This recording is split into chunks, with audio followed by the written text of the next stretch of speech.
আইডিয়াতে আপনি মেরিন করছেন, মানে মেরিন করার ইচ্ছেটা আপনি কোথা থেকে পেলেন?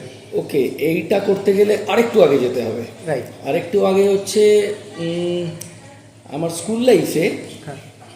আমি যখন ক্লাস 4-5-এ পড়তাম, ওকে।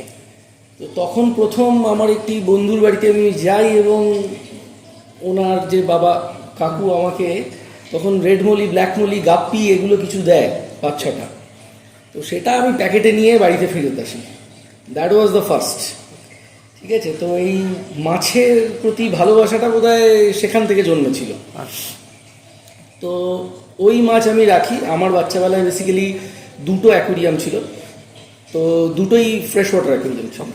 একটা 1.5 ফিটের ছিল, একটা 2.5 ফিটের ছিল। তো ন্যাচারালি নেক্সট স্টেপটা ছিল হচ্ছে রেডমলি, গাপ্পি এইসবের পরে আসে হচ্ছে ফ্রেশ ওয়াটার, এঞ্জেল, এইসব দিকগুলোয় যায়। তো সেগুলো আমি রেখেছি। তারপরে অ্যাজ ইউজুয়াল ক্লাস 12-এর পরে সবাই নিজের ক্যারিয়ার করতে বেরিয়ে যায়, আমিও বেরিয়ে গেছি।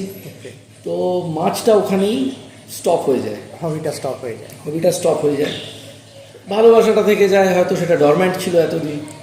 তো ইচ্ছা ছিল কোনোদিন একটা করব, কিন্তু এই করবো করে 18 থেকে today I am 47 years old.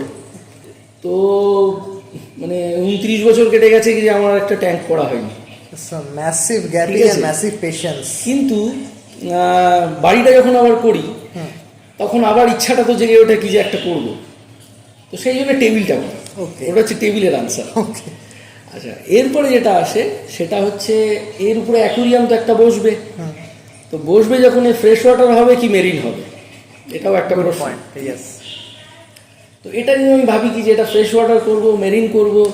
এই সিচুয়েশনে দাঁড়িয়ে সত্যি কথা বলতে আমি দুটো ভেবেছিলাম। একটা হচ্ছে যদি ফ্রেশ ওয়াটারে যাই একদম ইনিশিয়াল স্টেজে, তাহলে I will go for the discuss only aquarium.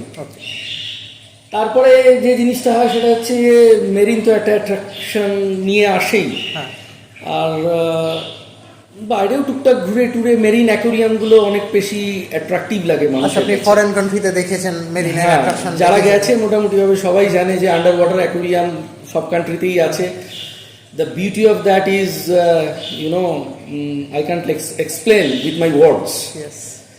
এছাড়াও যদি যারা মোটামুটি টুকটাক ঘুরেছে, তারা হয়তো যারা কেউ স্কুবা ডাইভিং করেছে বা স্নোকলিং করেছে, তারাও কিন্তু অ্যাকচুয়ালি দ্বীপগুলো দেখে নিয়েছে। যদি এতে যাওয়া হয়, মালদ্বীপ টালদ্বীপে কেউ ঘুরতে যায়, তারা যখন স্নোকলিংটা করে, তার জন্য তো সাঁতারটাও খুব একটা বেশি জানতে হয় না, শ্যালো ওয়াটার ডেপথ। হ্যাঁ, তো আপনি যে মেরিন লাইফটাকে দেখবেন সেটা ওরকমই বিউটিফুল, অ্যামেজিং। অ্যামেজিং।